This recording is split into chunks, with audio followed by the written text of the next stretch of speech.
আল্লাহর নবী হযরতে ইউনূস আলাইহিস সালাম, আল্লাহ পাক রব্বুল আলামিন ইউনূস নবীকে এমন একটা জাতির নবী হিসাবে পাঠায় দিলেন, যেই জাতির মানুষেরা শুধু মূর্তি পূজা করে, গাছের পূজা করে, মাছের পূজা করে, বিভিন্ন পশু পাখির পূজা করত। ইউনূস নবী যাওয়ার পর ওই সমস্ত মানুষদেরকে এক আল্লাহর ইবাদতের কথা বললেন, এবং তিনি যে নবী তাদেরকে বললেন তোমরা আমাকে নবী হিসাবে মেনে নাও। ইউনূস নবীর কথা শুনিয়া তার জাতির লোকেরা, কওমের লোকেরা বলল, না না, তোমাকে আমরা নবী মানব না। তুমি যে আল্লাহর ইবাদতের কথা বলো, ওই আল্লাহর ইবাদত আমরা করব না। আমরা কখনো তোমার ওই আল্লাহর ইবাদত করব না, কখনো তোমাকে আমরা নবী মানব না। ইউনূস নবীর মনটা খারাপ হয়ে গেল।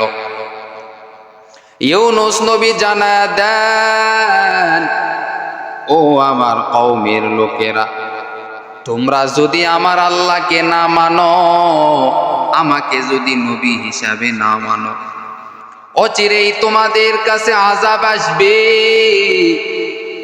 এমন কঠিন আযাব যে আযাব তোমরা সহ্য করতে পারবে না। এইবার ইউনূস নবী এই কথা বললেন, তোমাদের কাছে অচিরে আযাব আসবে, আমি নবী হিসাবে বলতেছি তোমাদের কাছে শীঘ্রই আযাব চলে আসবে, তোমরা এই আযাব থেকে কেউ বাঁচতে পারবে না। এইবার তারা বড় চিন্তায় পড়ে গেল, আল্লাহ আমাদের উপর আযাব দিবে, ইউনূসের কথা যদি আমরা না মানি আল্লাহ আমাদের উপর আযাব দিবে। এজন্য তারা সকলে মিলিয়া এইবার তারা জঙ্গলে গিয়ে আল্লাহর কাছে তওবা করলো, আল্লাহর কাছে তওবা করলো, তাদের ভুলটা স্বীকার করে নিল। ও আল্লাহ, তুমি আমাদেরকে ক্ষমা করে দাও, আমরা ভুল পথে রয়েছি। ও আল্লাহ, তোমার কাছে ক্ষমা চাইলে তুমি তো ক্ষমা না করে পারো না। ও আল্লাহ, আমরা সকলে ভুলের মধ্যে রয়েছি। ও আল্লাহ, আমাদেরকে তুমি ক্ষমা করে দাও রে আল্লাহ। আল্লাহ বলেন, ইয়া আইয়ুহাল্লাযীনা আমানু তুবু ইলাল্লাহি তাওবাতান নাসুহা, যেই বান্দা গুনাহ করার পরে তওবা করে, আমি আল্লাহ ওই বান্দাকে নিষ্পাপ বানা দে। আল্লাহ বলেন, ও বান্দা, গুনাহ করেছো, তওবা করো, আমি আল্লাহ নিষ্পাপ বানা দিব। কারণ আমি আল্লাহ তোমাদেরকে বড় দয়া আর মায়া করি বান্দা, এত দয়া আর মায়া করি যত দয়া আর মায়া অন্য কোন জাতিকে আমি আল্লাহ করি না। এদিকে ইউনূস নবী, যখন ইউনূস নবীর কথা তারা শুনল না, ইউনূস নবী তো বুঝতে পেরেছেন আল্লাহর আযাব অচিরে আসবে। এজন্য ইউনূস নবী ওই এলাকা থেকে পালিয়ে চলে গেল। ইউনূস নবী পালিয়ে চলে গেল, আর এই সমস্ত বান্দারা তওবা করে নিল, আল্লাহর কাছে তওবা করে নিল। আল্লাহ তাআলা আর কোনো বিপদ তাদেরকে দিলেন না। তওবা এমন একটি গুণ রে বাবা, তওবা করা আল্লাহ তাআলা এত পছন্দ করেন। একজন মহিলা জেনা করেছে, জেনা করিয়া তার পেটের মধ্যে সন্তান চলে আসছে। নবীজির কাছে এসে বলে, ইয়া রাসূলুল্লাহ, ইয়া হাবিবাল্লাহ, আমি তো জেনা করেছি, পেটের মধ্যে সন্তান আসছে রে নবী। আপনি জিনার বিচার আমার করে দেন দুনিয়ার বুকে। দুনিয়ার বুকে যদি আপনি বিচার না করেন, আল্লাহ তাআলা জাহান্নামের আগুন আমার শরীরের মধ্যে দিয়া দিবে মৃত্যুর পরে। ওই জাহান্নামের আগুন আমি মহিলা সহ্য করতে পারবো না। মায়ার নবী রহমাতুল লিল আলামিন এইবার মহিলাকে বলেন, ও মহিলা, তুমি গুনাহ করেছো, জিনা করেছো, কিন্তু তোমার সন্তান তো কোনো দোষ করে নাই। অতএব যখন এই সন্তান দুনিয়াতে আসবে তারপরে তুমি আসবা, এখন তুমি চলে যাও। এইবার যখন এই মহিলার সন্তান যখন দুনিয়াতে আসলো, এই সন্তানকে নিয়া মায়ার নবীর কাছে এই মহিলা হাজির। ইয়া রাসূলুল্লাহ, ইয়া হাবিবাল্লাহ, আপনি বিচার করে দেন, কারণ জাহান্নামের আগুন আমি সহ্য করতে পারবো না। মায়ার নবী বললেন, ও মহিলা, এখন যদি আমি মৃত্যু দিয়া দেই, অর্থাৎ তোমাকে যদি পাথর নিক্ষেপ করিয়া যদি তোমার মৃত্যু ঘটায়া দেই, তাহলে তোমার কোলের সন্তান কি খাবে? অর্থাৎ তাকে তো দুধ পান করাইতে হবে। তোমার সন্তান যখন দুধ ছাড়বে তারপরে তুমি আসবা। এই কোলের সন্তান যখন দুধ ছাড়ল, এরপরে মায়ার নবী রহমাতুল লিল আলামিনের কাছে চলে আসলেন এই মহিলা। আসিয়া বলেন, ইয়া রাসূলুল্লাহ, ইয়া হাবিবাল্লাহ, আমার এই সন্তান দুধ ছেড়েছে, অন্য খাবার খাইতে পারে। মায়ার নবী এইবার এই সন্তানকে নিলেন। নেওয়ার পরে সাহাবাই কেরামদেরকে বললেন, ও সাহাবাই কেরামরা, এই মহিলাকে নিয়ে যাও, এই মহিলার কোমর পর্যন্ত গর্ত খনন করো। গর্ত খনন করিয়া এই মহিলাকে ওই গর্তের মধ্যে নামায়া দাও। এরপরে পাথর দিয়া তাকে হত্যা করো। এইবার সাহাবাই কেরামরা এই মহিলাকে নিয়ে গেল। নিয়ে যাওয়ার পরে কোমর পর্যন্ত তাকে এবার গর্ত খনন করলো তার জন্য। গর্ত খনন করার পর এই মহিলাকে গর্তের মধ্যে রাখলো এবং পাথর নিক্ষেপ করা শুরু করলো। এমন ভাবে পাথর নিক্ষেপ করলো, মহিলার শরীর থেকে মাথা ফেটে রক্ত বের হওয়া শুরু করলো। এমন রক্ত, ওই রক্তর ছিটা একজন সাহাবীর গায়ে পড়ে গেল। এইবার ওই সাহাবী নিজে নিজে মনে মনে চিন্তা করতেছে, আমি তো নাপাক হয়ে গেলাম, এমন একজন গুনাহগার মহিলার রক্ত আমার শরীরে পড়েছে। অথচ এই মহিলা এমন ভাবে তওবা করেছে, ও আল্লাহ, তুমি আমার গুনাহ মাফ করে দাও। আল্লাহ মহিলাকে মাফ করে দিয়েছেন, নিষ্পাপ বানায় দিয়েছেন। এইবার এই সাহাবী রক্ত মাখা কাপড় নিয়ে নবীজির কাছে গেলেন।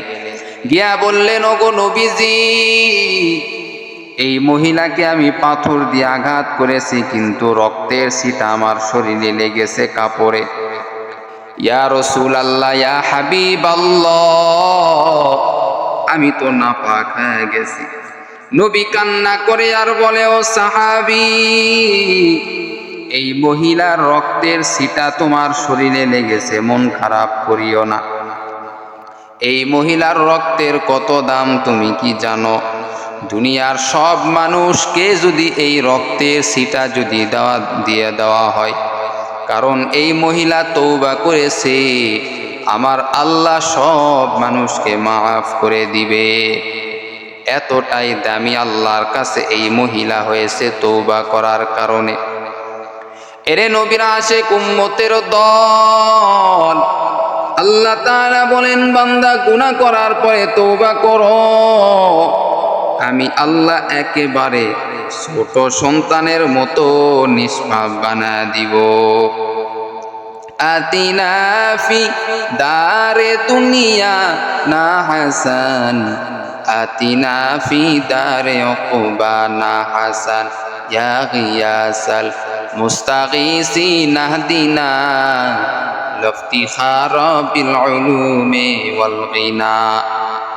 এরে আল্লাহর বান্দা, ইউনুস নবীর উম্মতেরা, ইউনুস নবীর জাতিরা এমন ভাবে তওবা করেছে, আল্লাহ তাদেরকে মাফ করে দিয়েছেন, বিপদ হটায়া দিয়েছেন। এদিকে ইউনুস নবী ওই এলাকা থেকে পালিয়ে যাইতেছেন, কারণ বিপদের ভয়ে, মুসিবতের ভয়। ইউনুস নবী সমুদ্রের পার হওয়ার জন্য নৌকাতে উঠলেন। নৌকাতে উঠিয়া এইবার পার হইবেন, এক এলাকা থেকে আর এক এলাকায় যাচ্ছেন। ইউনুস নবী যাইতেছেন, এইবার আল্লাহ তাআলা ওই সমুদ্রের মধ্যে এমন ঝড় শুরু করে দিল, এমন ঝড় শুরু হয়ে গেল, তুফান শুরু হয়ে গেল। ইউনুস নবী এইবার বিপদে পড়ে গেল। এই ঝড় কোনোভাবেই শেষ হয় না, তুফান কোনোভাবেই শেষ হয় না। নৌকাতে আরো যারা মানুষ ছিল তারা এইবার বলতেছেন, আমাদের নৌকার মধ্যে এমন একজন ব্যক্তি রয়েছে, গুনাহগার ব্যক্তি, এমন একটি পাপ করেছে, যেই পাপের কারণে আমার আল্লাহ এই ঘূর্ণিঝড় দিয়েছে। সকলে আমরা বিপদের মধ্যে পড়েছি। ওই ব্যক্তিকে যতক্ষণ পর্যন্ত এই নৌকা থেকে না নামায়া দিব, ততক্ষণ পর্যন্ত এই ঝড় শেষ হবে না। এই ব্যক্তিকে কেমনে খুঁজে পাওয়া যাবে? কে এমন গুনাহ করেছে? এইবার সকলে মিলিয়া লটারি করল, কার নাম ওঠে লটারির মধ্যে। যার নাম লটারির মধ্যে উঠবে সে আল্লাহর একটি গুনাহ করেছে, যার কারণে আল্লাহ এই আযাব দিতেছে। এই ঘূর্ণিঝড় আমার আল্লাহ তার কারণেই দিতেছে। সমুদ্রের মধ্যে ঘূর্ণিঝড় কত ভয়ঙ্কর। সব নৌকাতে যারা ছিল সকলে এক আল্লাহকে ডাকতেছেন, আল্লাহর কাছে সাহায্য চাইতেছেন। এরে আল্লাহর বান্দা, এবার লটারির মধ্যে ইউনুস নবীর নাম উঠে গেল। ইউনুস নবীর নাম ওঠা মাত্র ইউনুস নবী তো বুঝতে পেরেছেন, আমি যে আমার এলাকার মানুষকে আমি যে ইসলামের দাওয়াত দিয়েছি, আমাকে নবী হিসাবে মানার কথা বলেছি, আল্লাহর ইবাদতের কথা বলেছি, তারা যদিও প্রথমে মানে নাই, কিন্তু তারা পরে তওবা করে নিয়েছে। আল্লাহ তাআলা তাদেরকে ক্ষমা করে দিয়েছেন। আর আমি পালিয়ে আসার কারণে আমার আল্লাহ আমার উপর নারাজ হয়ে গেছে। অতএব এই নৌকাতে আর থাকা যাবে না। ইউনুস নবী সঙ্গে সঙ্গে সমুদ্রের মধ্যে ঝাঁপ দিলেন। আল্লাহ তাআলার কি কুদরত! আল্লাহ তাআলা সমুদ্রের মধ্যে সব থেকে বড় যেই মাছ, ওই মাছকে বললেন, যাও ইউনুসকে তুমি গিলে ফেলো, ইউনুসকে তুমি গিলে ফেলো, কারণ আমার নবীকে সাহায্য করতে হবে। এইবার ওই বড় মাছ এসে ইউনুস নবীকে গিলে ফেললো। ইউনুস নবীকে গিলে ফেলার পর ওই মাছ এইবার ইউনুস নবীকে গিলে ফেলার পরে হজম আর করতে পারে না, কারণ আল্লাহ তাআলা ওই মাছকে বলেছেন, মাছ তুমি যেন হজম করিও না, ইউনুসকে হজম করিও না। এইবার ওই মাছ ইউনুস নবীকে হজম করতে পারে না। ইউনুস নবী মাছের পেটে অসুস্থ হয়ে গেলেন। মুফাসসিরিনে কিরাম বলেন, ওই মাছের পেটের মধ্যে ইউনুস নবী 40 দিন ধরে ছিল। 40 দিন ধরে ওই মাছের পেটের মধ্যে ছিল। মাছ হজম করতে পারে নাই, কারণ হজম করার ক্ষমতা আমার আল্লাহ মাছকে অর্ডার করেছেন, মাছ তুমি হজম করতে পারবে না, আমার ইউনুস তোমার পেটের মধ্যে ঘোরাফেরা করবে। 40 দিন থাকার পর মাছও এইবার বড় অসুস্থ হয়ে গেলেন। ইউনুস নবী এইবার তওবা করলো আল্লাহর কাছে। ইউনুস নবী দোয়া করেছিল, লা ইলাহা ইল্লা আনতা সুবহানাকা ইন্নী কুনতু মিনাজ জালিমিন। লা ইলাহা ইল্লা আনতা সুবহানাকা ইন্নী কুনতু মিনাজ জালিমিন। আল্লাহ তাআলা ইউনুস নবীর দোয়া কবুল করে নিলেন, তওবা কবুল করে নিলেন। আল্লাহ তাআলা এবার মাছকে বললেন, মাছ তুমি এখন ইউনুসকে বমি করিয়া ফালায়া দাও। তবে পানিতে ফালায়া দিলে ইউনুস কিভাবে বাঁচতে পারবে? অর্থাৎ তুমি একটা সমুদ্রের এমন একটি জায়গায় চলে যাও, বালির মধ্যে তুমি ইউনুসকে তুমি ফালায়া দাও, ইউনুস নবীকে তুমি বমি করিয়া ফালায়া দাও। ইউনুস নবীকে এইবার মাছটি বমি করিয়া ফালায়া দিল। ইউনুস নবী এইবার মাছের পেট থেকে বের হওয়ার পরে আল্লাহর শুকরিয়া আদায় করল এবং অসুস্থ ছিল ইউনুস। ইউনুস নবী এইবার আল্লাহকে বলেন, ও দয়ার মালিক আল্লাহ, আপনি আমাকে সুস্থ করে দেন, সুস্থ করে দেন। আল্লাহ আপনি তো পারেন আমাকে সুস্থ করতে। আল্লাহ তাআলা এইবার ইউনুসকে সুস্থ করার জন্য ওই জায়গায়, যেই জায়গায় শুকনো জায়গার মধ্যে ইউনুসকে যেখানে বমি করে ফালায়া দিয়েছিল মাছ, ওই জায়গায় আল্লাহ তাআলা লাউ গাছের ব্যবস্থা করে দিলেন। লাউ গাছের ব্যবস্থা করে দিলেন। আল্লাহ তাআলা বললেন, ও ইউনুস, এই লাউ গাছে তুমি লাউ ধরবে এবং এই লাউ তুমি খাইবা। এই লাউ খাওয়ার কারণে আমি আল্লাহ তোমাকে শক্তি দান করব। আল্লাহ রসুল সাল্লাল্লাহু আলাইহি ওয়াসাল্লাম বলেন, আল্লাহ রসুলের প্রিয় খাবারের মধ্যে একটা খাবার ছিল লাউ। আমরা লাউকে অনেকে খাই না, আমরা অনেকে এই খাবারকে তেমন দামি খাবার মনে করি না। অথচ শরীরে যদি আপনি শক্তি পেতে চান, বেশি বেশি লাউ খাবেন, ইনশাল্লাহ শরীরে আপনার শক্তি চলে আসবে। এরে আল্লাহর বান্দা, ইউনুস নবী এইবার সুস্থ হয়ে গেলেন লাউ খেয়ে। আল্লাহর কুদরতে ইউনুস নবী সুস্থ হয়ে গেলেন। আল্লাহ তাআলা এইবার ইউনুস নবীকে আবার ওই এলাকায় পাঠায়া দিলেন। ইউনুস নবী এইবার ওই এলাকায় যাওয়ার পর ইউনুস নবী এইবার তার উম্মতদেরকে দেখিয়া বড় খুশি হয়ে গেলেন। এজন্য বাবা, আল্লাহর কাছে তওবা করতে হবে। আমরা কেউ ভুলের ঊর্ধ্বে নয়। যদি আমাদের নিজের আমলের দিকে একটু তাকাই, কত অন্যায় আমরা করেছি। নেকির কাজের থেকে গুনার কাজ বেশি করেছি।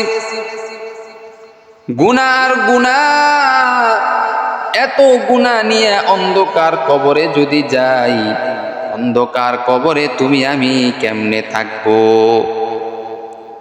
অন্ধকার কবরে কোনো বাতি থাকবে না, কোনো আলো থাকবে না। যদি তুমি গুনাহ নিয়ে যাও, ওই অন্ধকার কবরে কেউ পাশে থাকবে না। যেই স্বামীর সঙ্গে মা তুমি সংসার করেছো এত জীবন, মৃত্যুর আগ পর্যন্ত তুমি সংসার করেছো, ওই স্বামীও তোমার পাশে থাকবে না কবরে। ও সন্তান, যেই মায়ের কাছে তুমি থেকেছো, ওই মাও তোমার কবরে তোমার কাছে থাকবে না। ও বোন আমার, একটু চিন্তা করেন। ও বোন, যারা আপনারা বেপরদায় চলেন, একটু চিন্তা করেন, একটু আল্লাহকে ভয় করেন। অন্ধকার কবরের শাস্তির ভয় অন্তরের মধ্যে ঢুকান। কারণ এই অন্ধকার কবর কারো জন্য হবে জান্নাতের বাগান, আবার কারো জন্য হবে জাহান্নামের গর্ত। কি উপায় হবে সেই দিন? সময়টা তোমার চলে যাচ্ছে রে মা, ও বোন আমার, তোমার সময় চলে যাচ্ছে। আজকে শহরে বাজারে বাহির হইলেই বোনদের বেপরদায় দেখা যায়।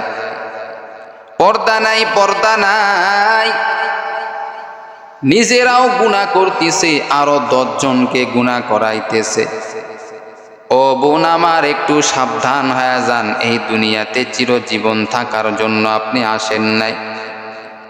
কোন দিন আপনার সামনে মালাকুল মাউত চলে আসবি, মা আপনি জানেন না রে মা।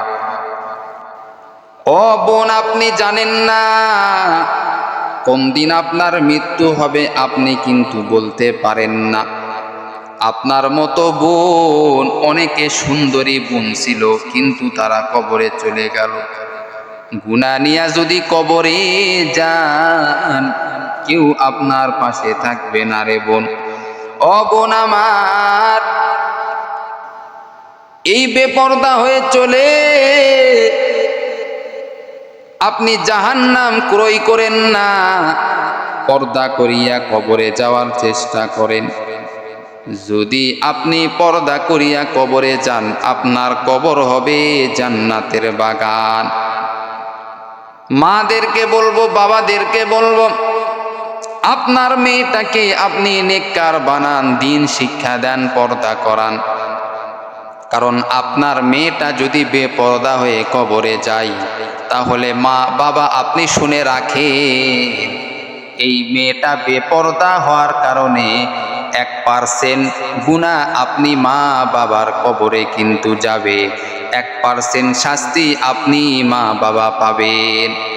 এজন্য মা বাবাদেরকে বলবো, আপনার সন্তানদেরকে নেককার বানান, কোরআনের শিক্ষা দেন, হাদিসের শিক্ষা দেন। আল্লাহ তাআলা বলেন, বান্দা তোমার সন্তানদেরকে তুমি নেককার বানাও। নেককার সন্তান দুনিয়াতে রেখে যাওয়া মানে আল্লাহ তাআলার জান্নাত তুমি কিনে নিয়েছো, সুবহানাল্লাহ। আর বদকার সন্তান তুমি দুনিয়াতে রেখে যাবে, কবরের মধ্যে কিন্তু তোমার শাস্তি হবে, জাহান্নামে তোমাকে পুড়তে হবে। আল্লাহ আমাদের সকলকে তওবা করিয়া, গুনাহ থেকে তওবা করিয়া ফিরে আসার তৌফিক দান করুক। সকলে বলেন আমিন।